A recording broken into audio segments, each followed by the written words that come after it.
AI বিপ্লব ২০২৫ মানুষের অস্তিত্ব কি ঝুঁকিতে?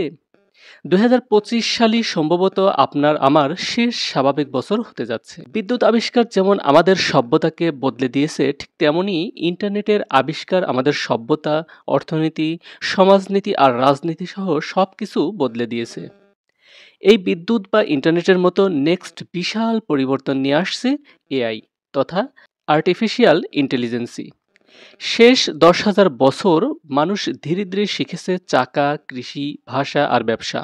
তারপর এলো শেষ ২০০ বছরে শিল্প বিপ্লব। এরপরেই ইন্টারনেটের কল্যাণে গত ২০ বছরে আমরা কয়েকশো বছর এগিয়ে গিয়েছি। আর এখন, হ্যাঁ প্রিয় দর্শক, বলছি এআই তথা আর্টিফিশিয়াল ইন্টেলিজেন্সের কথা। বর্তমানে এই এআই এর যুগে আমরা প্রতিদিন ২ থেকে ৩ বছরের অগ্রগতি পার করছি। অর্থাৎ আমাদের কাছে একদিন সমান ১ বছর হয়ে যাচ্ছে। One day equal years of progress. আপনাকে বুঝতে হবে আমরা স্বাভাবিক কোনো সময়ের মধ্যে নেই। আমরা আছি মানব ইতিহাসের এক যুগান্তরকারী সময়ের বলয়ে। এখন চলছে সেই সময়ের হানিমুন পিরিয়ড। মানে হচ্ছে চ্যাট জিপিটি লিখে দিচ্ছে, মিড জার্নি ছবি বানিয়ে দিচ্ছে, আর আমরা মহা খুশিতে গদগদ হয়ে যাচ্ছি। বাট সামগ্রিক পরিবর্তনটা কতটা ব্যাপক সেটা এখনও অনেকের কাছেই পরিষ্কার না। মানবজাতি এখনও প্রস্তুত নয়, কিন্তু বিরাট পরিবর্তন আগামী কয়েক বছরের মধ্যে আসতে চলছে। এখন ৪টা টার্ম না জানলে এআই এর প্রকৃত চিত্র আপনাদের সামনে পরিষ্কার হবে না। আপনি শুধু এআই এআই শুনেই যাচ্ছেন বা টুকটাক ব্যবহার করছেন, কিন্তু এর মোড়কে কি ঘটতে যাচ্ছে তা আন্দাজ করতে পারছেন না। এই ভিডিও দেখলে আপনি বুঝতে পারবেন যে কি চলতে যাচ্ছে আগামী বিশ্বে। চলুন দর্শক, দেখে আসি এআই তথা আর্টিফিশিয়াল ইন্টেলিজেন্সের মাহাত্ম্য আর ফজিলত। আমরা এখন ব্যবহার করছি জেনারেটিভ এআই, মানে আপনি আদেশ করলে, প্রম্পট দিলে এআই আপনাকে কিছু তৈরি করে দেয়। যেমন চ্যাট জিপিটি দিয়ে লেখা, মিড জার্নি দিয়ে ছবি আঁকা, হাব পিলট দিয়ে কোড লেখা, সোরা দিয়ে ভিডিও বানানো ইত্যাদি। এগুলিতেই আমরা আপাতত মুগ্ধ হয়ে আছি। দ্বিতীয়ত, এজেন্টিক এআই। এটা এমন এআই যা একাধিক কাজ নিজে থেকেই করে ফেলতে পারে। উদাহরণ হিসেবে বলা যায়, এআই নিজে থেকে ইমেইল পাঠানো, ইমেজ পোস্ট বানিয়ে নিজেই ফেসবুক মার্কেটিং ক্যাম্পেইন চালানো, তারপর রেজাল্ট দেয়া আপনার হয়ে ওয়েবসাইট বা সফটওয়্যার পরিচালনা করা। যেমন অটো জিপিটি, ডেভিন। এই এজেন্টিক এআই ইতিমধ্যে চলে এসেছে এবং প্রতিদিন আরও ডেভেলপ হচ্ছে। তৃতীয়ত, এজিআই অর্থাৎ আর্টিফিশিয়াল জেনারেল ইন্টেলিজেন্সি। এআই যখন মানুষের মতো সব ধরনের কাজ বুঝে করতে পারবে, এটাই হচ্ছে নেক্সট বিগ থিং, যেটা স্যাম অ্যালথাম এই বছরের শেষের দিকে আনতে চাইছেন। এটা হবে মহাজাগতিক এক অভূতপূর্ব ঘটনা।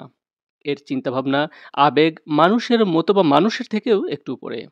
একে যে কোনো কিছু শেখানো যাবে এবং সে কোম্পানির ম্যানেজারের মতো নিজে থেকেই সব দিকের খেয়াল রেখে কাজ করতে পারবে। তাকে আলাদা করে কোনো অর্ডার দিতে হবে না। চ্যাট জিপিটি এর মেইলি ভয়েস শুনেই মানুষ অস্থির। এই এজিআই কর্মক্ষেত্র ছাড়াও কোম্পানিওর বা সঙ্গী হিসাবেও আবির্ভূত হবে, এবং সেটা হয়ে উঠবে সামাজিক ডিজাস্টারের এক এপিক অধ্যায়। মানুষ মনের মতো সঙ্গী বলতে যা বোঝে এজিআই সেটাই হতে চলছে। এটা আসবে virtual reality, augmented reality, mixed reality, কোনো কিছুই বাদ থাকবে না এর দখল থেকে।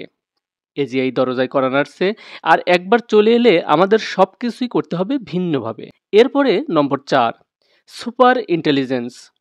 এজিআই এর পরের ধাপ, যেটা হবে আল্টিমেট। এটা হবে এমন এক বুদ্ধিমত্তা যা মানুষের চেয়ে ট্রিলিয়ন গুণ বেশি বুদ্ধিমান। আমরা এখনো বুঝতে পারিনি এটা কতটা ভয়ানক হতে পারে, যে কিনা প্রতিটা সেকেন্ডে হাজারো বই পড়তে পারে, বিশ্বের সব দেশের লাইভ ক্যামেরা দেখতে পারে, প্রতিটি সোশ্যাল মিডিয়ায় পোস্ট বিশ্লেষণ করে বিশ্ব জনমত বুঝতে পারে।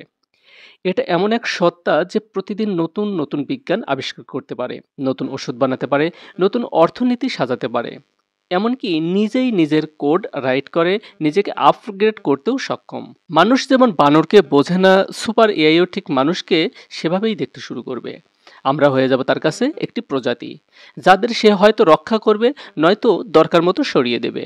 অনেক বিজ্ঞানী বলেছেন, একবার সুপার ইন্টেলিজেন্স তৈরি হয়ে গেলে মানুষের হাতে থাকা অফ সুইচ কাজ নাও করতে পারে। এটা হবে এমন এক সত্তা যে পৃথিবীকে বাঁচাতেও পারে, আবার ধ্বংসও করতে পারে, ঠিক যেমন আগুন, বিদ্যুৎ বা পারমাণবিক শক্তি। এআই ইন্টেলিজেন্ট প্রবলেমগুলো যদি আমরা দেখি, তাহলে দেখতে পাবো যদি এআই এর উদ্দেশ্য আমাদের মতো না হয়, যেমন আমরা চাই পৃথিবীতে সুখ শান্তি, আর সে যদি ভাবে পৃথিবীর সুখ শান্তি মানে মানব জাতিকে সরিয়ে দেয়া, যদি সে মনে করে জলবায়ু বাঁচাতে 80% মানুষ কমিয়ে ফেলা দরকার, তাহলে কেমন হবে ভাবুন তো। এই হলো এলিগেনমেন্ট প্রবলেম। এআইকে কিভাবে শেখানো যায় যেন সে আমাদের মূল্যবোধ বোঝে। সুপার ইন্টেলিজেন্স আসলেই এলে কি হবে, দেশগুলোর মধ্যে নতুন নতুন অস্ত্র প্রতিযোগিতা শুরু হবে, এআই আর্মস রেস হবে, সব চাকরির মানচিত্র বদলে যাবে, কেবল ম্যানুয়াল নয় ক্রিয়েটিভ জবও বিপন্ন হবে, সমাজ বিভক্ত হবে, যারা এআই অ্যাক্সেস পাবে তারা এগিয়ে যাবে, অন্যরা পড়ে থাকবে, রাষ্ট্র আর জনগণের মধ্যে সম্পর্ক বদলে যেতে পারে, এআই রান গভর্নমেন্টস হতে পারে। এআই হয়তো নিজের ধর্ম নীতি অথবা দর্শন তৈরি করতে পারে, অথবা এআই গড হিসাবেও নিজেকে প্রতিষ্ঠিত করতে পারে।